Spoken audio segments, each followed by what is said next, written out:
কেমন আছো বন্ধুরা? সবাই আশা করি ভালো আছো। একটা নতুন ব্লগ নিয়ে তোমাদের সামনে আমি এসেছি। আজকের আমি আমার বাড়িতে যে বর্ষায় যে এই ফলগুলো পড়ে গেছে, আমার গাছের ফলগুলো কিন্তু পড়ে গেছে, তাই আমি এই ফলগুলো কিন্তু আজকে সংরক্ষণ করতেছি। এই ফলগুলো আমি নামাই নিচ্ছি, অর্থাৎ আমি ফলগুলো কেটে নিয়ে রেখে দিচ্ছি। ফলগুলো পাকা, যেহেতু শসাগুলো পেকে গেছে, শসাগুলো কিন্তু আমি নামাই নিচ্ছি। শসাগুলো খুব সুন্দর সুন্দর শসা হয়েছিল, গাছে কিন্তু আরও বেশ কিছু শসা হয়েছিল, অনেক কিছু। আমার এই হাফালটা আজকের কিন্তু বর্ষার কারণে এ, পড়ে গেছে, সেজন্য আমি এই ফলগুলো শসাগুলো কিন্তু নামাই নিচ্ছি। শসাগুলো দেখুন, আমি বোটা থেকে গাছ থেকে কীভাবে ছাড়াই নিচ্ছি দেখুন। খুব সুন্দর সুন্দর শসা। আপনারা এই শসাটা কিন্তু টক রান্না করে খেতে পারবেন। শসার টক রান্না কিন্তু খুব সুন্দর লাগে। শসা দিয়ে টক রান্না করে খেলে খুব দারুণ লাগে। যদি একটু নারকেলের দুধ দিয়ে খাওয়া যায় তাহলে আরও খুব সুন্দর লাগবে শসার টক।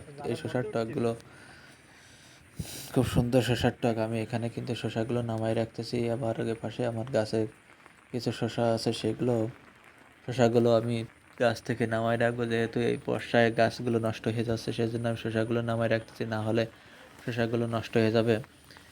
এই জন্য আমার বাড়িতে দেখুন, এই যে গাছগুলোর আমার হাফালটা দেখুন একেবারে মাটির সাথে মিশে গেছে। তো আমি এখান থেকে আমার কিছু, এখানে গাছের ভিতরে কিছু শসা রয়েছে, বড় বড় শসা আছে, সেই শসাগুলো কিন্তু আমি উঠায় তুলে নেব। দেখুন একটা শসা, খুব সুন্দর একটা শসা। শসাগুলো কিন্তু পেকে গেছে, আর কিছুদিন থাকলে আরো সুন্দর দারুণ পেকে যেত। তো আমি এখন এই শসাগুলো তো আর রাখা যাচ্ছে না এখানে, তো আমি শসাগুলো নামাই নিলাম। এখানে শসাগুলো আমি গাছ থেকে নামাই নিচ্ছি। এখানে আরও কিছু আমার কুমড়ো গাছ ছিল, কুমড়ো গাছে কুমড়ো আসছিল, সেগুলোও কিন্তু নষ্ট হয়ে যেতে পারে, সেজন্য আমি কুমড়োগুলো ফোটে দেওয়ার জন্য নিচে কিছু ইট দিয়ে দিয়েছি, যাতে কুমড়োগুলো ভালো থাকে। তো গাছ ভালো থাকলে কুমড়োগুলো ভালো থাকবে। তো আমি এখন এই শসাগুলো অনেক সময় মাটিতে গড়াগড়ি খেলে পচে যেতে পারে, তাই আমি শসাগুলো কিন্তু সংরক্ষণ করে নিচ্ছি। তো দেখুন, আমি এই শসাগুলো নিয়ে রাখতেছি। এখানে মাটির সাথে মিশিয়ে দিয়ে গেছে আমার হাফাল গাছগুলো। এই বর্ষায় আমার অনেকটা ক্ষতি করে দিয়ে গেছে। যখনই ফল উঠতেছিল তখনই এই গাছগুলো ক্ষতি করে দিয়ে গেল। তো হাফালগুলো